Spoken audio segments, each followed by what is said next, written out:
Bismillahirrahmanirrahim.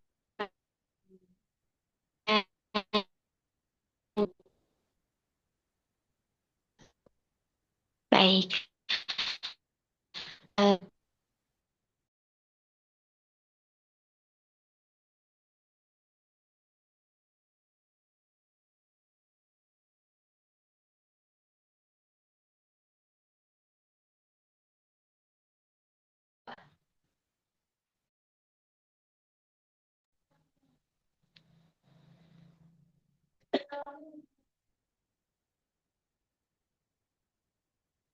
yang akan dibacakan oleh Ananda Safia Nur Az-Zahra dari siswi TKB.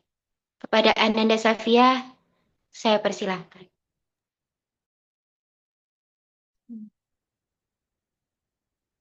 Bismillahirrahmanirrahim. Nun wal qalami wa ma yasturun. Ma tabini nafiro bika bimajani wa inna lakala ajran ghairu mamnun wa inna kala la kulbin najin Fasatu basiru ayu basiru bi ajikumul maftun inna rabbaka wa a'lamu bima dhalla sabihi wa huwa a'lamu bil muhtadin wa la tuti'in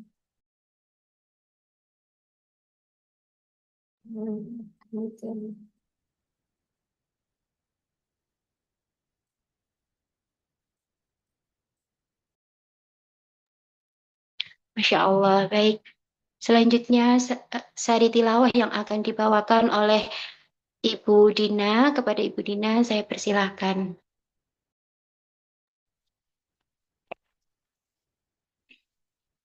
Bismillahirrahmanirrahim. Dengan menyebut nama Allah yang Maha Pengasih lagi Maha Penyayang. Al-Haqqo, hari kiamat yang pasti datang. Apakah Al-Haqqo itu? Tahukah kamu apakah Al-Haqqo itu? Kaum Samud dan Ad telah mendustakan Al-Qari'ah, hari kiamat yang menggetarkan hati. Adapun kaum Samud, mereka telah dibinasakan dengan suara yang sangat keras. Sedangkan kaum Ad telah dibinasakan dengan angin topan yang sangat dingin. Dia menimpakan angin itu kepada mereka selama 7 malam, 8 hari terus-menerus. Maka kamu melihat kaum Ad pada waktu itu mati berkelimpangan seperti batang-batang pohon kurma yang telah lapuk bagian dalam. Shadaqallahu a'lam.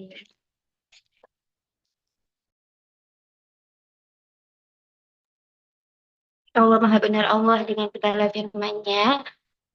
Baik, selanjutnya adalah izinkan saya menyampaikan perkenalan dulu dari Ibu Rizky Gusti hari ini yang akan memaparkan materi.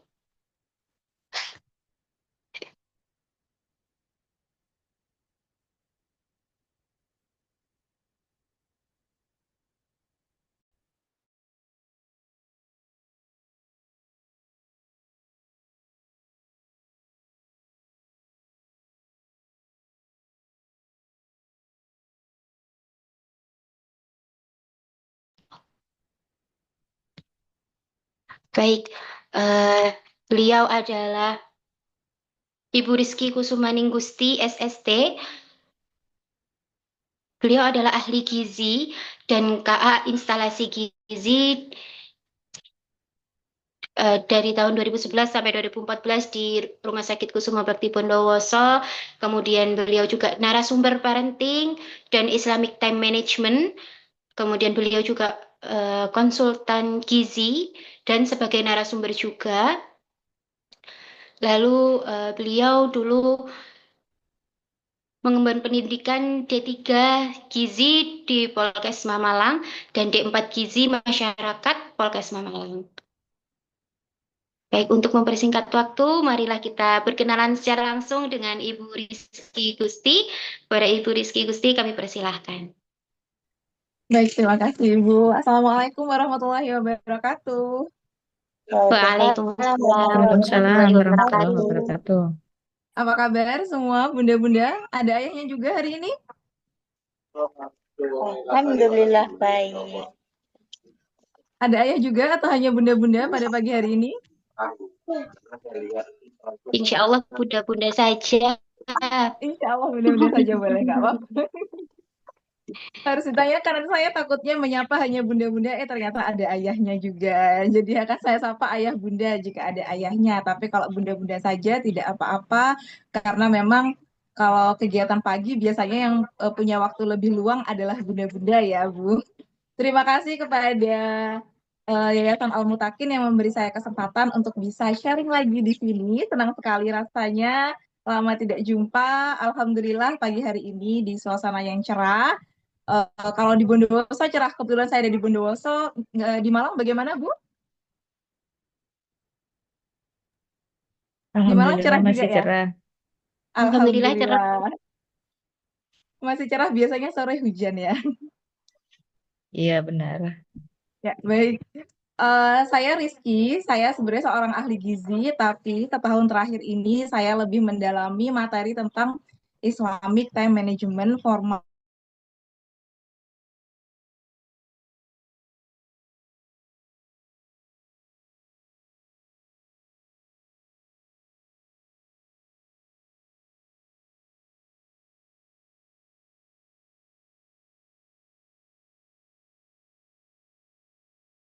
Dari situ, eh, dari pengalaman itu saya akhirnya belajar.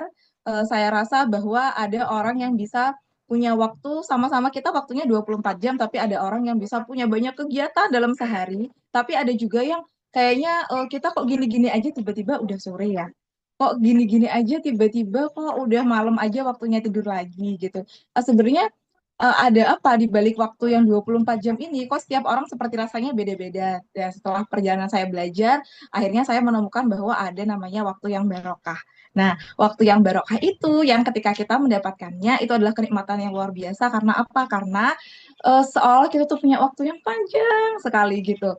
Sebenarnya bukan dari sisi aktivitasnya, tapi dari sisi keberkahannya. Nah, untuk itu bisa kita atur. Nah, bagaimana caranya? Kita akan bahas hari ini dalam judul Bijak Mengatur Waktu, Bahagia Menjalani Peran Sebagai Orang Tua. Karena dulu sebelum kita jadi orang tua, hmm, kita ini ya, waktu kita hanya untuk diri kita sendiri. Itu lebih mudah mengaturnya. Tapi setelah menikah, kita berbagi waktu untuk mengurus suami juga dan mengurus rumah tangga juga. Lalu ketika sudah punya anak, kita berbagi waktu lagi, tambahan lagi, kita butuh waktu tambahan untuk mengurus anak-anak dan mengasuh anak-anak. Nah, baik, kita mulai. Bismillahirrahmanirrahim. Innal hamdalillah nahmaduhu wa nasta'inuhu wa nastaghfiruhu wa na'udzubillahi min syururi anfusina wa min sayyiati a'malina man yahdihillahu fala mudhillalah wa man yudlil fala hadiyalah. Asyhadu an la ilaha illallah wa asyhadu anna Muhammadan abduhu wa rasuluh. Rabbi shrah li sadri wa yassir li amri wahlul 'uqdatam min lisani yafqahu qawli. Baik, berbicara tentang waktu, Rasulullah SAW juga mengingatkan dalam sabda beliau, dua nikmat yang banyak sekali manusia tertipu di dalamnya, yaitu apa? Sehat dan waktu luang. Nah, bagaimana kita bisa mengatur waktu dengan bijak? Nah, sebentar, mungkin saya akan share screen.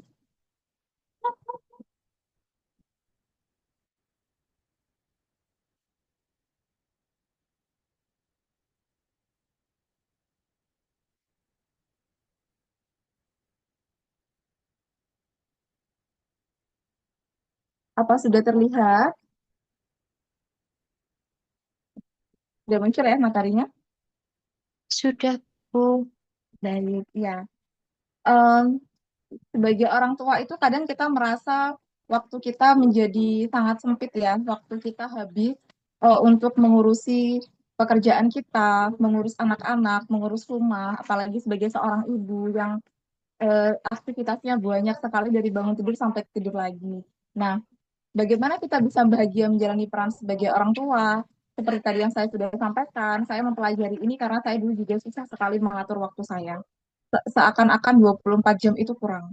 Tapi ketika sudah tahu, eh, oh ternyata cara mengaturnya seperti ini, itu akan lebih mudah dan insya Allah kita bisa lebih santai, lebih enjoy, lebih bahagia dalam menjalani peran-peran kita yang begitu banyak, yaitu sebagai ibu, sebagai istri, juga sebagai eh, mungkin ada yang sebagai guru, ada yang sebagai pekerja, ada juga yang sebagai pengusaha, mompreneur gitu, macam-macam ya, atau full ibu rumah tangga pun juga harus mengatur waktunya dengan baik. Kita berangkat dari ayat Al-Quran, yaitu surat Al-Asr ayat 1-3. Bismillahirrahmanirrahim, wal asr, demi waktu. Jika Allah sudah bersumpah demi sesuatu, maka itu adalah suatu hal yang sangat penting. Berarti ketika Allah bersumpah demi masa, demi waktu, artinya apa? Waktu itu sangat penting. Lalu Allah juga melanjutkan, sesungguhnya manusia itu benar-benar dalam kerugian. Apabila apa? Apabila orang tersebut mengabaikan waktunya, menyia-nyiakan waktunya. Lalu bagaimana supaya kita tidak rugi dan menjadi orang yang beruntung? Nah, di ayat ketiga disebutkan, kecuali orang-orang yang beriman dan beramal soleh serta saling menasihati untuk kebenaran dan kesabaran. Dari surat Al-Asr ayat 1-3 ini itu kita jadikan sebagai fondasi untuk kita menghargai waktu, mengatur waktu, dan memanfaatkan waktu dengan baik selama kita hidup di dunia ini.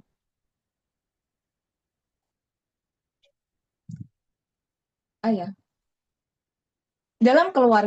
Dalam keluarga tadi seperti saya sampaikan di awal bahwa dulu waktu kita masih sendiri, sebelum kita menikah, itu akan mudah sekali kita dalam mengatur waktu karena hanya berkutat untuk diri kita sendiri saja. Tetapi bagaimana ketika kita sudah menikah, bahkan kita sudah punya anak, maka tidak bisa lagi waktu itu menjadi waktu kita saja. Jadwal ibu, jadwal ayah, jadwal anak sendiri-sendiri itu tidak bisa. Harus ada family time system. Harus ada pengaturan jadwal yang saling bersinergi satu dengan yang lainnya.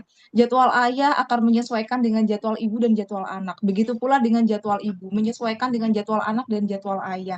Nah, itu harus kita atur sedemikian rupa sehingga waktu eh, dalam sehari itu kita bisa menjalaninya dengan lebih baik lagi karena kita sudah tidak berbicara tentang diri sendiri tapi kita berbicara tentang satu sistem yaitu keluarga. Waktu yang bersama dan seimbang dalam keluarga itu harus dibagi-bagi lagi menjadi apa? Yang pertama, waktu untuk ibadah. Ibadah tidak hanya tentang sholat, puasa, mengaji, membaca Al-Quran,